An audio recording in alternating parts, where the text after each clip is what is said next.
mean for you to practice along with this video the first time that you do it, as I'm going to troubleshoot you specific things, that if you just picked up the page and were like, fuck it, I remember, you're going to maybe potentially do the worst thing possible, which is come up with like an alternate whoops bad habit version that you didn't consciously realize you were doing. Yeah.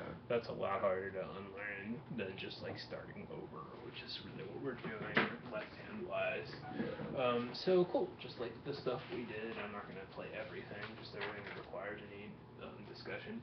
So we talked about, note names, and this is part 1, G and C, A and D. Also think of it as C and G, D and A. Yeah. Stop, do that, and now give yourself a quiz on those 4 cities in the country of base. Yeah. Now add E and B, B and E. Think about it in both orders. And now give yourself a quiz on those 6 dots. You don't like play with one finger, you don't just totally take it out of context of playing. Notice which ones you're screwing up. You might confuse E and B or something and go directly at that.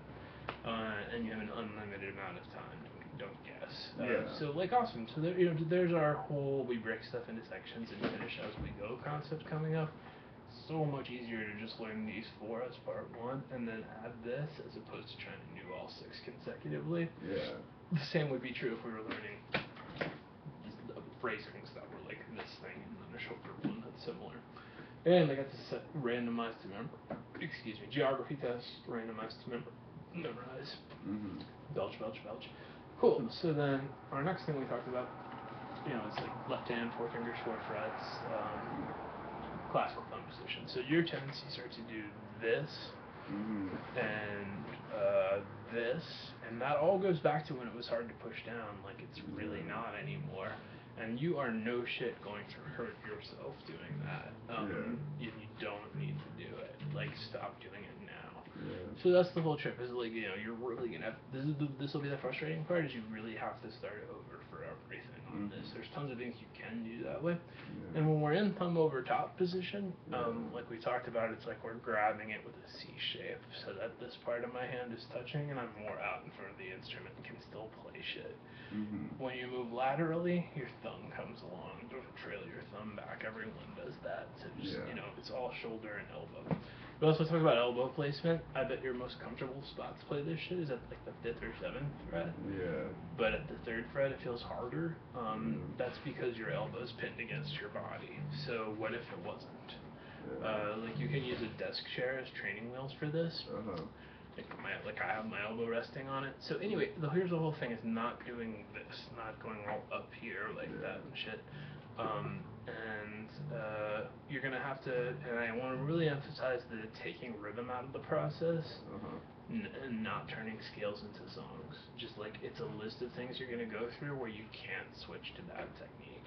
But before we're doing the major scales, we're doing pentatonic, just as 2 notes per string thing. And we talked about, so I'm just turning the page over to where it says A minor pentatonic, which sometimes people say A pentatonic. And there we go. So, and then your other assignment, other than just play it and don't put your thumb like this, or do hammer-ons on the whale, and pull-offs on the way down.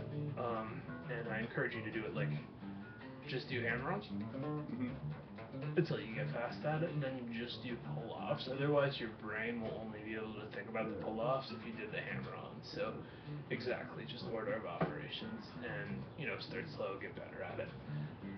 And then the important thing to point out is that there's 2 kinds of hammer-ons. There's ones that sound like 2 notes, what we've just been doing, and ones that sound like a single note. It's much more clearly illustrated with a slide going. That's this musical versus just I'm sliding into this note. With hammer-ons, it'll always sort of sound like 2 notes, but going is not going the whole time. So that's going to be a thing for you. Is going. It'll always sort of sound like 2 notes, but if I'm going like that, the melody of what I just played was not. It's the same as sliding. So hammer-ons will always sort of sound like 2 notes, but we can totally go. You can force yourself to go one of one, one of the other. That's a good one. But either way, let's just be aware of that, and that it's it's like it'll all, and it's all about the melody. It's like I'm trying to go, not something. There we go. Bits of slides and stuff, much more clear illustrations of this. And we find that we lean towards one or the other in both instances. With slides, if you're prone to go like that, make sure that you sometimes go, that's the whole trip. It's like,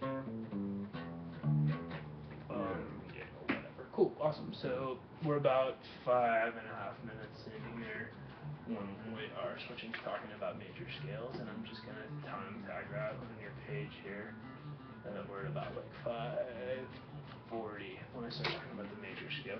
So I did this down at the third fret for G, which is, but having seen you do this, maybe scooch up and use the A major scale, just so you're comfortable, and then move back to G, including your thumb. Just stop doing that with your thumb, kid.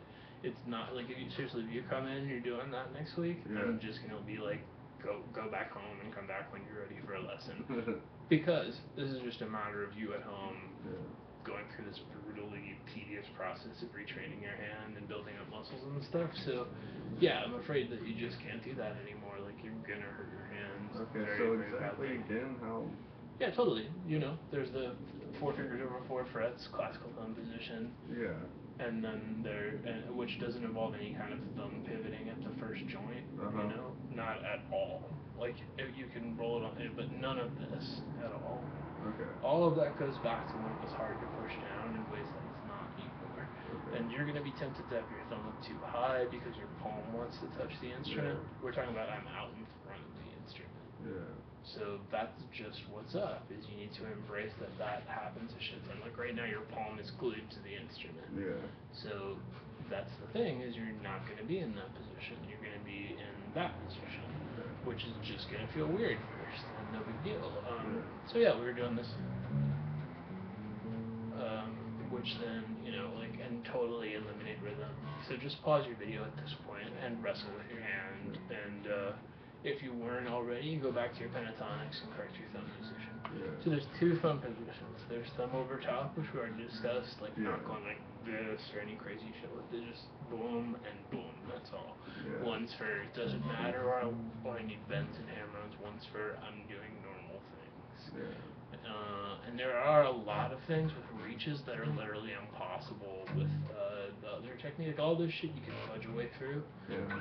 But in the long run, there's going to be reaches you're going to want to be able to do that are literally impossible to do if you think about classical thumb position. Yeah. So, it's just time to stop. This is the most frustrating part of getting decent on an instrument, is realizing you don't just have to rethink shit, but completely redo basic things. And the good news is you're really solid on right hand, so this is just going to be a really unpleasant 2 hours of your life, so just get it over with. Again, don't play the scales in rhythm until you're comfortable with it.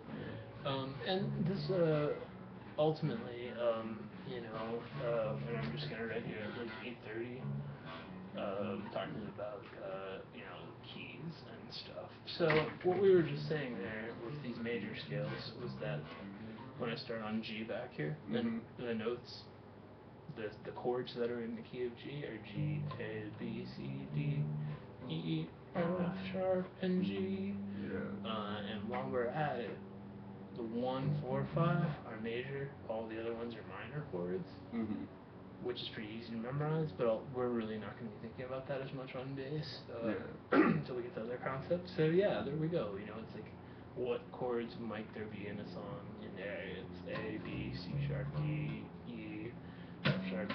So there's, but then there's so many like songs that don't stay in the same key.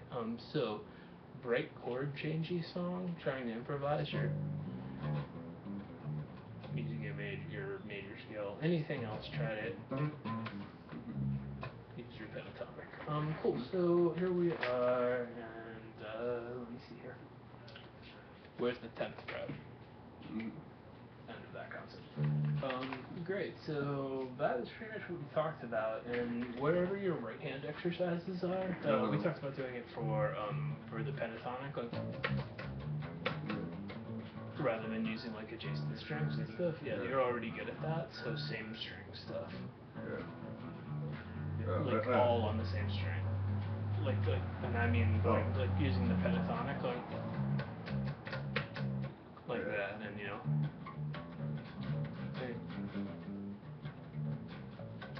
Anyway, so you just get all kinds of sick at that, and we're talking about exactly this, not just the fingering and index finger, but exactly this fortunately easier scale that we've learned how to play. So that's going to be your right hand exercises, though, where, you know, and the big project is stop using your index finger over and over. You're really good like that, but we need to be able to do other stuff. This is my next student. I think we're done anyway. So